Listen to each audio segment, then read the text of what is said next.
In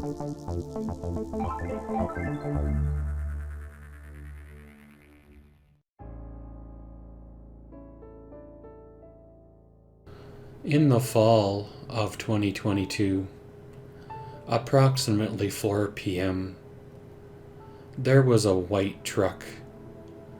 Could have been a Nissan, may have been a Dodge. I may have seen this truck around the complex a few times. It was really, really shiny, really, really new looking, so they kinda stand out.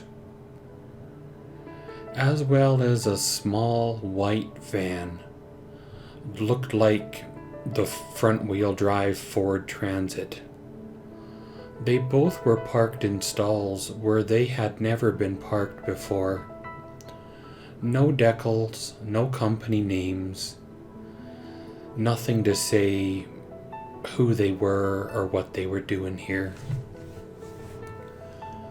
When I opened my door to walk the dog, I was overcome with a strong chemical smell. This chemical smell was very strong, like very, very, very strong. It burnt your eyes kinda strong, made it hard to breathe. And this chemical smell continued to be strong for long after they left. Around 8 p.m., it was still really, really strong. I called the maintenance number hoping to resolve this in order to get some sleep. By this point, the smell had made its way into my apartment. The building needed to be aired out.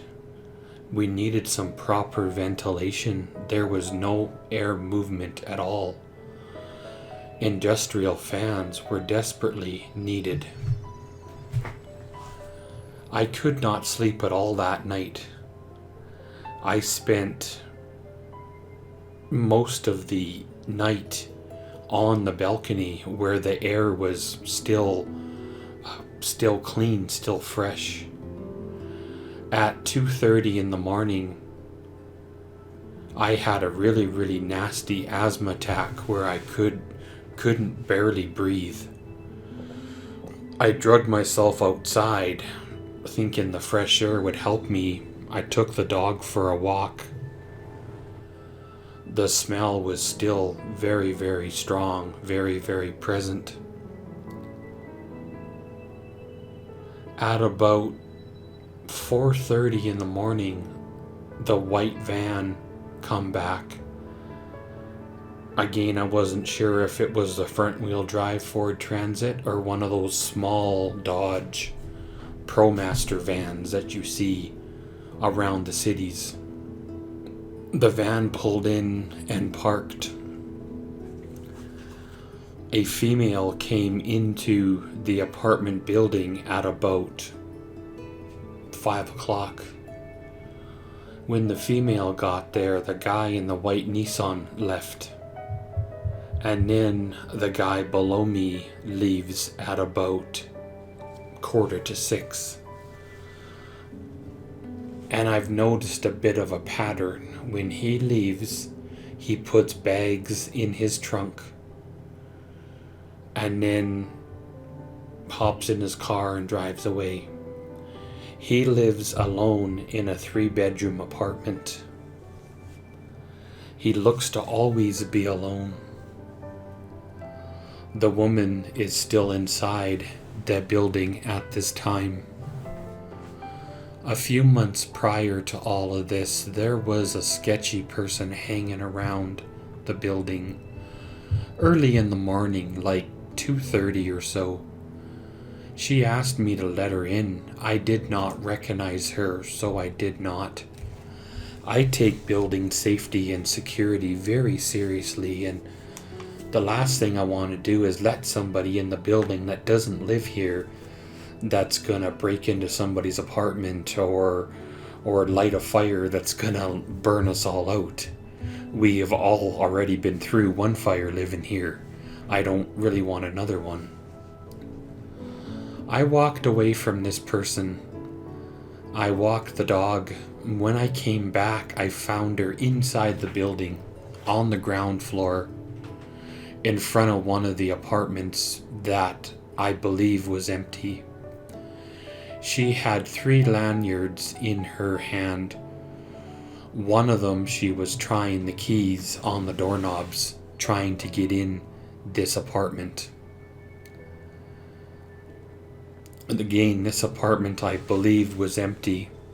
At least empty till about up to a week ago, because we all got a notice of water shut off, and it was still on the door from that apartment. As well as about 4 days ago, I had a loud knock on my door. The first stray knock in over a year. I had sketchy people living in my building below me. Sketchy people that had a lot of visitors that would come and visit for a minute or two and then leave. Sketchy people that, when the red light was on, would come and spend 20 minutes, half hour, 45 minutes, and then leave. When all this happens, a person starts to think.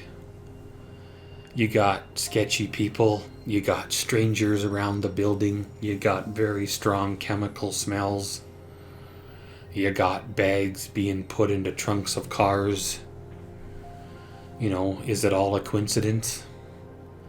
After no action from the maintenance, this started to really get to me, really start to wear me down.